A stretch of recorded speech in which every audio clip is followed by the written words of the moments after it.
쿠마 아도나이 베야푸츠 오예베카 베야누스 메사네카 미파네카.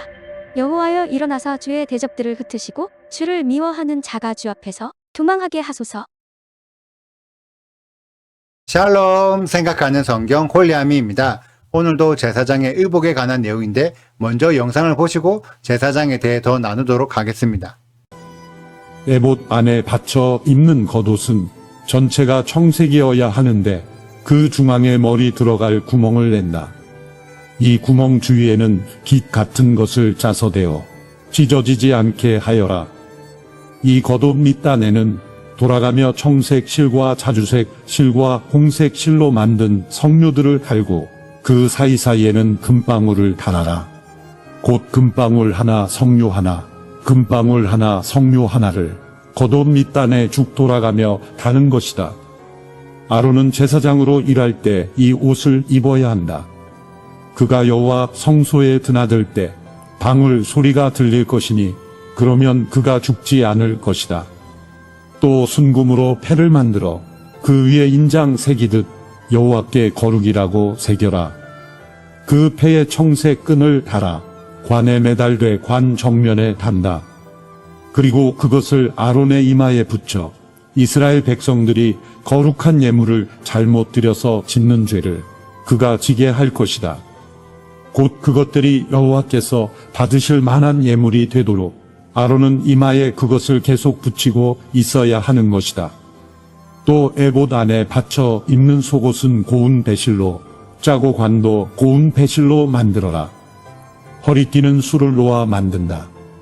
또 아론의 아들들을 위해서도 에봇 안에 받쳐 입는 속옷과 허리띠와 두건을 만들어 그들을 영광스럽고 아름답게 하여라. 많은 신앙인들의 신약시대에는 예수님이 오셨기 때문에 더 이상 제사장이 필요 없다고 생각합니다. 그리고 실제로 지금의 이스라엘 국가에도 현재에는 제사장이 없습니다. 그렇기 때문에 많은 신앙인들이 성경에 기록된 제사장의 존재에 대해 큰 비중을 두지 않습니다. 그래서 제사장이 무슨 옷을 입는지에 대해서 크게 관심이 없죠. 그런데 만약 내 눈앞에 성경에 기록된 제사장들이 실제로 돌아다니고 있다면 어떠할까요? 우리들은 제사장들에게 더 많은 관심을 가지게 될 것입니다. 그런데 지금 시대에 성경에 기록된 제사장은 없지만 대신 제사장을 흉내내는 사람이 돌아다니고 있습니다. 바로 가톨릭의 교황이죠. 전 세계의 교황의 영향력이 적다고 생각하는 사람은 아무도 없을 것입니다. 흉내쟁이 교황도 그만큼 큰 영향력을 가지고 있는데 만약 실제 성경적인 제사장이 살아서 돌아다닌다면 얼마나 더 큰 영향력을 가지게 될까요? 저는 머지않아 그러한 제사장이 실제로 나타날 것이라고 생각합니다. 왜냐하면 그것이 성경의 기록이기 때문이죠. 먼저 오늘 말씀을 잠깐 살펴보면 제사장의 겉옷에는 금으로 만든 종과 실로 만든 석류로 겉옷 끝자락에 촘촘하게 달아야 합니다. 그런 옷을 입고 걸으면 어떻게 될까요? 요란한 소리가 나겠죠? 그것이 제사장의 사명입니다. 금으로 만든 종은 정결함, 순수함, 신실함 등을 상징하며 석류는 까보면 많은 알들이 있는 것처럼 유대인들에게 석류는 하나님의 613가지의 토라의 계명들, 즉 율법을 상징합니다. 즉 제사장이 걸을 때마다 나는 소리는 하나님의 율법에 신실해라, 하나님의 613가지 계명을 지켜라 라는 소리입니다. 이 소리를 제사장 본인이 듣고 이스라엘 백성들이 듣고 성소에서 하나님이 듣고 계십니다. 그래서 35절을 보면 율법을 지키라는 소리를 내면 죽지 아니할 것이고 제사장 본인이 율법을 지키지 않거나 백성들에게 지킬 것을 가르치지 않아서 율법을 지키라는 소리가 나지 않으면 죽을 수도 있다는 것입니다. 그렇게 해서 죽은 자가 사무엘 시대의 엘리 대제사장입니다. 엘리 대제사장은 본인도 율법을 지키지 않았고 그의 아들들도 율법을 지키지 않아서 백성들까지 범죄하게 만들었습니다. 제사장의 사명을 저버린 거죠. 그래서 하나님은 엘리 대제사장의 집안 자체를 끊으셨습니다. 이처럼 제사장은 본인도 하나님의 법을 지켜야 하고 이스라엘 백성들을 바른 법으로 인도하는 사명을 받은 자입니다. 그래서 제사장은 머리에 여호와께 성결이라고 적힌 패를 붙여야 하는데 여기에서 성결이라는 단어가 코데시, 거룩이라는 단어입니다. 여러분들은 거룩이라는 단어를 어떻게 생각하시나요? 많은 사람들이 거룩을 점잖은 것이라고 생각합니다.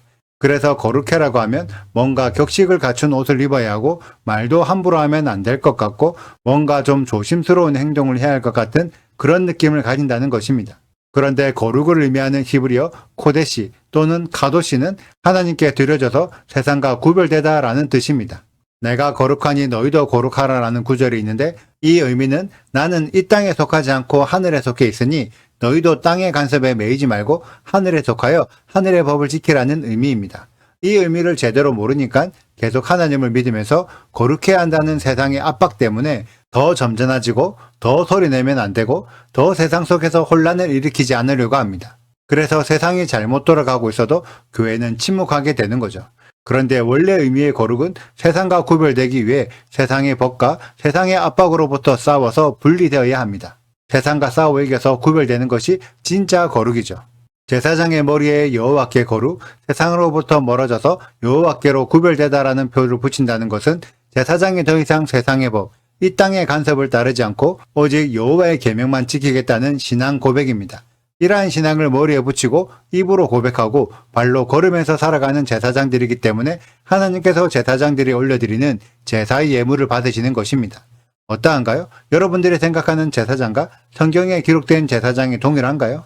오늘의 말씀에는 제대로 된 제사장의 모습과 또는 하늘 성전의 제사장 모습을 설명하고 있는데 우리들은 성경 안에서 제사장의 사명을 제대로 살아내지 못한 악한 제사장들의 모습을 많이 보기 때문에 제사장이 나쁘다거나 불필요하다고 생각하고 있는 거죠.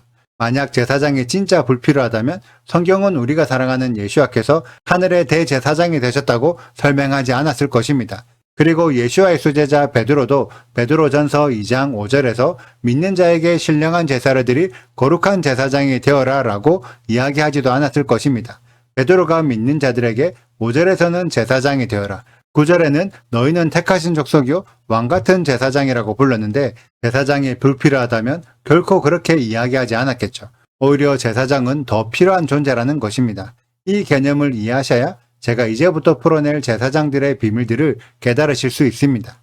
많은 신앙인들이 예수와께서 십자가에 죽으시고 그때 성전의 휘장이 찢어지면서 1년에 한 번 대속제일의 대제사장만 들어갈 수 있었던 지성소를 이제는 예수와를 믿으면 누구든지 들어갈 수 있다고 생각합니다. 이 생각 때문에 굳이 제사장이 아니라도 우리 이방인들도 예수와를 믿으면 찢어진 휘장을 통해서 지성소에 예배를 드릴 수 있다고 가르치고 있죠.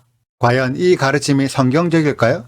우리는 테르마의 5번째 날에 휘장에 대해 나누었는데 휘장은 성소의 입구를 막고 있는 마사크와 성소와 지성소를 구분하는 포레가 있다고 설명드렸습니다.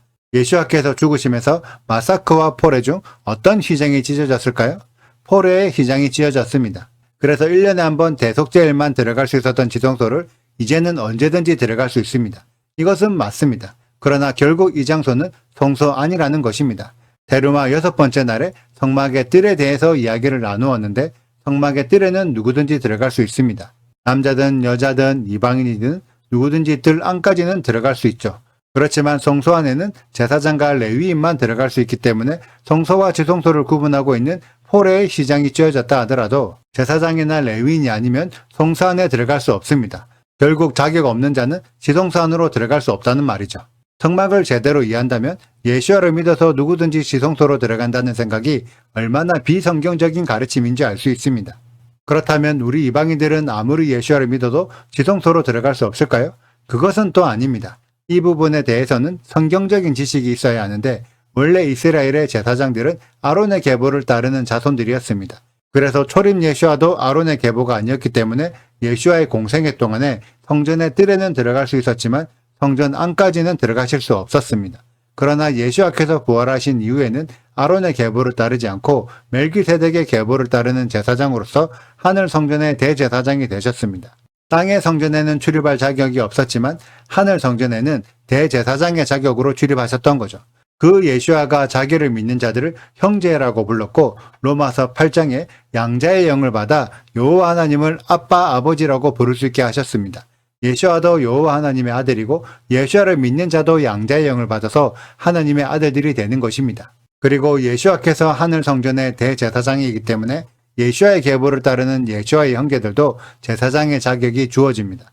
아론 때문에 아론의 자손들이 제사장이 된 것처럼 예수와 때문에 예수와의 형제들이 하늘의 제사장이 되는 거죠. 그래서 예수와를 믿고 여호와 하나님의 양자의 영을 받은 믿는 자들이 제사장의 자격으로 하늘 성전에 들어가게 되는 것입니다. 이 부분을 베드로전서에서 베드로가 설명한 것입니다. 왕같은 제사장, 너희도 제사장이 되어라. 그렇기 때문에 예수와를 믿는 우리들이 제사를 거부하고 제사장이 불필요하다고 생각한다면 하늘 성전에 들어갈 자격도 잃게 되는 것입니다. 예수아는 우리들이 제사장 또는 레위인이 되길 원하고 있습니다. 과연 이 부분이 성경에 기록되어 있을까요? 요한계시록 19장에 마지막 때에 쓸 어린 양의 혼인식이 기록되어 있는데 어린 양의 신부들이 빛나고 깨끗한 세마포 옷을 입도록 허락하는데 이 세마포 옷이 성도들의 옳은 행실이라고 기록되어 있습니다. 그래서 많은 믿는 자들이 예수아를 믿고 착하게만 살면 된다고 믿고 있습니다. 하지만 이때의 세마포 옷은 사실 제사장의 옷입니다. 오늘의 말씀을 보면 제사장의 옷들 중에는 반포 속옷이 있는데 이 반포 속옷이 바로 세마포 옷입니다. 사진을 보면 이해가 되는데 제사장은 흉패와 에봇, 고독과 반포 속옷, 관과 띠를 입어야 하는데 이때 대제사장은 모든 의복을 다 갖추어 입어야 합니다. 하지만 대제사장이 아닌 일반 제사장들, 아론이 아닌 아론의 아들들은 흉패나 에봇이나 겉옷을 입지 않고 배실로 만든 반포 속옷과 배실로 만든 관과 띠를 입는데 이 옷이 바로 세마포 옷입니다. 예수아께서는 대제사장이시기 때문에 흉패와 에봇, 겉옷과 반포 속옷, 관과 띠 모두를 입으셔야 하지만 예수아를 믿는 일반 제사장들은 반포 속옷과 관과 띠만 입으면 됩니다. 그래서 제사장들이 하늘의 법을 지키는 자들이기 때문에 성경에 옳은 행실이라고 기록된 것이지 실상은 제사장의 옷을 입는 것입니다. 이 내용이 계시록 20장에 기록되어 있어서 첫째 부활에 참여하는 자는 그리스도의 제사장이 되어서 1000년 동안 왕노릇하는 것입니다. 이때 주목할 부분은 왕이 아니라 왕노릇하는 제사장이라는 것입니다. 예수아를 대제사장으로 섬기는 일반 제사장들이 된다는 거죠. 그러면 과연 이방인들도 제사장이 될 수 있을까요? 제사장은 아론의 계보들만 할 수 있는데 이방인들이 제사장이 될 수 있다는 내용이 과연 성경에 기록되어 있을까요? 이사야서 마지막 66장을 보면 마지막 때에 멀리 흩어진 자들이 다시 돌아온다는 내용이 기록되어 있는데 그들 중에서 택하여 제사장과 레위인을 삼는다는 말씀이 있습니다. 이 말씀은 이방인들 중에서 하나님의 법을 지키는 자들을 뽑아서 새롭게 제사장과 레위인으로 삼겠다는 의미입니다. 동일한 내용이 에스겔 44장에서 새롭게 만들어질 에스겔 성전에서 제사장과 레위인을 정비하는 내용이 나오는데 사독의 자손들이 새롭게 제사장으로 세워집니다. 이들은 다른 제사장들은 다 타락해서 하나님의 법을 어길 때 유일하게 하나님의 법을 지켰던 자들입니다. 그래서 하나님은 새롭게 만들어질 새로운 성전에는 하나님의 법을 잘 지키는 자들을 새롭게 제사장이 되게 하시겠다는 말씀을 이미 하신 것입니다. 이처럼 성경 안에는 이미 이러한 내용들이 여기저기에 기록되어 있는데 우리들이 잘 모르고 있었을 뿐입니다. 제가 마지막으로 한 가지만 더 풀어내면 지금 이스라엘에 제사장이 없는 이유는 성전이 없기 때문입니다. 하지만 이미 이스라엘은 성전을 지을 모든 준비가 완료되어 있습니다.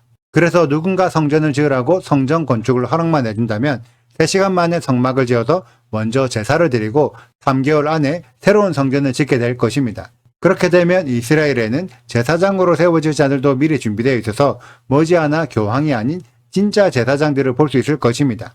그리고 그 시간이 조금만 더 지나면 제린 여호수아께서 진짜 대제사장으로 이 땅에 나타나실 것입니다. 그때는 제린 여호수아께서 이번 주 말씀에서 설명하고 있는 제사장의 의복을 실제로 입고 대제사장의 업무를 시작하게 되겠죠.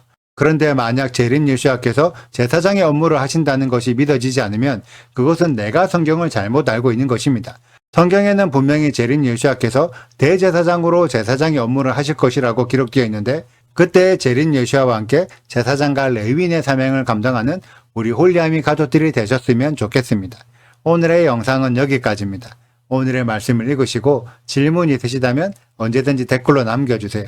오늘도 감사합니다. 샬롬! 너는 에봇 받침 겉옷을 전부 청색으로 하되 두 어깨 사이에 머리 들어갈 구멍을 내고 그 주위에 갑옷깃 같이 깃을 짜서 찢어지지 않게 하고 그 옷 가장자리로 돌아가며 청색, 자색, 홍색 실로 석류를 수놓고 금 방울을 간격을 두어 달되 그 옷 가장자리로 돌아가며 한 금 방울, 한 석류, 한 금 방울, 한 석류가 있게 하라. 아론이 입고 여호와를 섬기러 성소에 들어갈 때와 성소에서 나올 때에 그 소리가 들릴 것이라 그리하면 그가 죽지 아니하리라. 너는 또 순금으로 패를 만들어 도장을 새기는 법으로 그 위에 새기되 여호와께 성결이라 하고 그 패를 청색끈으로 관 위에 매되 곧 관 전면에 있게 하라. 이 패를 아론의 이마에 두어 그가 이스라엘 자손이 거룩하게 드리는 성물과 관련된 죄책을 담당하게 하라. 그 패가 아론의 이마에 늘 있으므로 그 성물을 여호와께서 받으시게 되리라. 너는 가는 배 실로 반포 속옷을 짜고 가는 배 실로 관을 만들고 띠를 수놓아 만들지니라. 너는 아론의 아들들을 위하여 속옷을 만들며 그들을 위하여 띠를 만들며 그들을 위하여 관을 만들어 영화롭고 아름답게 하되 너는 그것들로 내 형 아론과 그와 함께 한 그의 아들들에게 입히고 그들에게 기름을 부어 위임하고 거룩하게 하여 그들이 제사장 직분을 내게 행하게 할지며 또 그들을 위하여 배로 속바지를 만들어 허리에서부터 두 넓적다리까지 이르게 하여 하체를 가리게 하라. 아론과 그의 아들들이 회막에 들어갈 때에나 제단에 가까이 하여 거룩한 곳에서 섬길 때에 그것들을 입어야 죄를 짊어진 채 죽지 아니하리니 그와 그의 후손이 영원히 지킬 규례니라. 구독과 좋아요를 눌러주세요. 그리고 알림 설정도 해주시고요. 사랑과 관심 부탁드려요. 슈바 아도나이 리베보트 할레페 이스라엘 여호와여 이스라엘 천만인에게로 돌아오소서.